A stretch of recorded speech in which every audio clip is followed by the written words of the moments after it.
ഇവിടെ എല്ലാം കിട്ടും. ഏതാ വേണമെങ്കിൽ പെണ്ണ കിട്ടും. ഒരു 500 രൂപ 400 രൂപ 300 രൂപയ്ക്ക് തന്നെ ആ പെണ്ണ കിട്ടും. പെണ്ണ അതോ കിട്ടും. എല്ലാ സ്ഥലത്തും ഉണ്ട്. മലയാളി ഉണ്ടെങ്കിൽ 1500. ഡിമാൻഡ് കൂടുതൽ. മലയാളം അതിൻ്റെ ഡിമാൻഡ് കൂടുതൽ. എനിക്ക് പറയാൻ പേടിയില്ല. അതിനെ ഡയറക്റ്റായിട്ട് പറയും. മലയാളം അതിന് 2000 രൂപ 2500 മേടിക്കും. ഞാൻ പോയിട്ടുണ്ട്.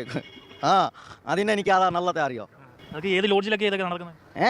റോസ് ഉണ്ട്, റൂമുണ്ട്. ഏതാ ലോസിൽ പോവാക്കി കിട്ടും, റൂം കിട്ടും. ആധാർ കാർഡ്. വീഡിയോ കണ്ടല്ലോ.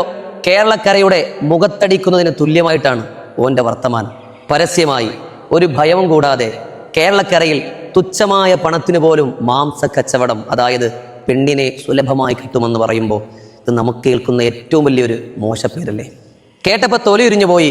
സംസ്കാര സമ്പന്നമാണെന്നും 100% സാക്ഷരതയുണ്ടെന്നും നമ്മളൊക്കെ അഹങ്കരിച്ച ദൈവത്തിൻ്റെ നാടായ ഗോഡ്സ് ഓൺ കൺട്രി എന്ന് വിദേശികൾ പോലും വിളിച്ച ഈ മണ്ണിൽ ഇത്ര പരസ്യമായി ഒരു ഭയവും കൂടാതെ അന്യസംസ്ഥാന തൊഴിലാളി വന്നിട്ട് നമ്മുടെ മുഖത്ത് കാർക്കിച്ചു തുപ്പുന്ന രൂപത്തിൽ ഇവിടെ പരസ്യമായി പെൺവാണിഭം, അതായത് മാംസക്കച്ചവടം നടക്കുന്നു പറഞ്ഞപ്പോൾ തലകുനിക്കാനാണ് തോന്നിയത്. കേരളമേ, നിന്റെ അവസ്ഥ എത്ര പരിതാപകരമാണ്.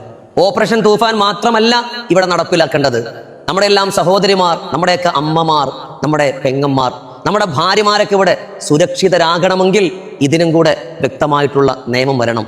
ഇവിടെയൊക്കെ പഠിക്കാൻ പോകുന്ന പെൺകുട്ടികൾ ബാംഗ്ലൂരിൻ്റെയും കൊച്ചിയുടെയും തിരുവനന്തപുരത്തിൻ്റെ എല്ലാം തെരുവോരങ്ങൾ പാതിരാത്രികൾ പട്ടാപ്പകലാക്കി ശരീരം വിറ്റു ജീവിക്കുന്ന വാർത്തകൾ നമ്മുടെ കൺമുമ്പിൽ വരുമ്പോഴും നിനക്ക് നമ്മൾ എന്ത് നടപടിയാണ് എടുക്കുന്നത്?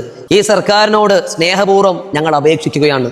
ഇതിനും കൂടെ വ്യക്തമായിട്ടുള്ള ഒരു നിയമം കൊണ്ടുവരണം. മാതാപിതാക്കളെ നിങ്ങൾ തന്നെ ചിന്തിക്കുക. അവൻ്റെ വർത്താനം കേട്ടില്ലേ? മലയാളി പെൺകുട്ടികളെ പോലും സുലഭമായി പണത്തിന് വാങ്ങാൻ കഴിയുമെന്ന്. നിങ്ങൾ ആലോചിക്കുക, നിങ്ങളുടെ മക്കൾ ഇതിൽ പെട്ടിട്ടുണ്ടോ? അവർ സുരക്ഷിതരാണോ എന്ന്.